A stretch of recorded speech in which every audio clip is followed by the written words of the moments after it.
So, I'm just recording a video. Alright? There's 30 minutes until I get set apart. Jacob, what do you think about that? Yay. He's so done with me. He's ready for me to be gone. Hey! You said yay. That's because I'm excited for you. Cool. So I'm on the way to getting set apart for my mission. What's on your mind, Dad? Trying to get us to the church on time. And I'm just really excited for Shad. He's going to do a great mission. And by the way, Shad, you won't be called Shad very much anymore. So enjoy the name Elder. It's both a sacred title and a very important distinction between what you're called to do and what all the rest of us do as member missionaries and other callings. So it's a very important thing you're going to go through right now. So very, very sacred. I'd ask Mom, but she appears to be sleeping. It's great. It's good stuff. Anyways, so today I got to give a talk in the YSA ward. Lots of fun. Yeah, those who talked to me after said it was good. Hopefully it was, and they didn't hate me for it. But I'd say I did an okay job, I think. So, anyways, I will be giving the same talk a week from today, which will be super fun. I'm probably going to change some things about it, but we'll see how that goes. Yeah, so, if this does make it onto YouTube by some miracle, I'll have a link in the description for my emailing list if you want to be on that. Yeah. I hope y'all like this gray suit. This was the most recent suit I bought just the other day. It's good. I mean, I feel like I get hot in it kind of often, but, you know, I'm probably not going to wear a suit coat every single day, but after church today, I had someone come up to me and say, good luck in New York. He was telling me how he had been there 3 times, and he gave me some advice, you know, always walk fast and always wear a jacket. I guess apparently the streets work as a kind of a tunnel or funnel that blows air, you know, so that's interesting to find out.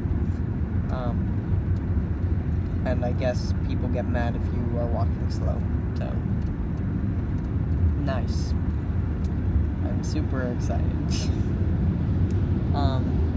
Yeah, so let's see. Other things that happened this week though. I went shopping at Walmart like 4 different times for like loose stuff that I hadn't gotten, like, you know, first aid kit items and things like that. And then also for like extra toothbrushes, toothpaste, and toiletry items and stuff, like deodorant and stuff. But yeah, I've been working on like packing a lot. But on Friday night, I got to do something really unique. So this week there was an EFYSA that I didn't go to. I went to the one last year, but I didn't go to it. But what I did do was, since I was an ordinance worker at the temple, I got to help with the overnight temple trip. So I got to the temple like 12:50ish, probably 12:30 actually. But at 1 o'clock, I went in and we did a preparation meeting, and then at 1:30, from 1:30 a.m. all the way to 4 a.m., I got to be a temple worker and help with stuff in that, which was really cool. It's a really unique experience to work in the temple at such a late, or I guess someone might say early hour. So, yeah. And then, what was also unique was after I finished at 4 a.m., I went and hopped in my car. Actually, this vehicle. I hopped in this vehicle, laid these seats down, then put a pad down and slept here for 2 hours till like 6:30. And then we changed back into our church clothes and went back into the temple. And I worked in the temple from like the time I got in there, like around 6:45, 7, all the way until 1:30 p.m. So I worked 3 shifts in one day. So that was a lot. But it was a lot of fun. So, yeah. I'm not exactly sure what else to say, except that the last 2-3 days have been like the most, anxious days in a while.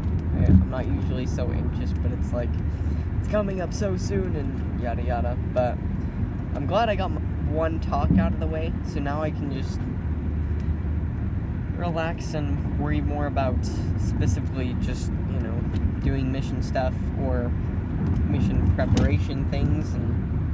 But I think it's definitely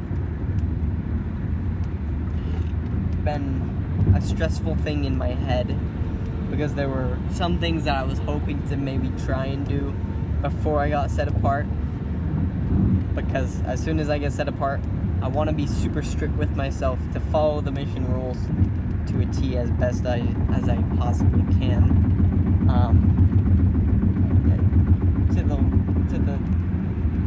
to where it's bearable, I suppose.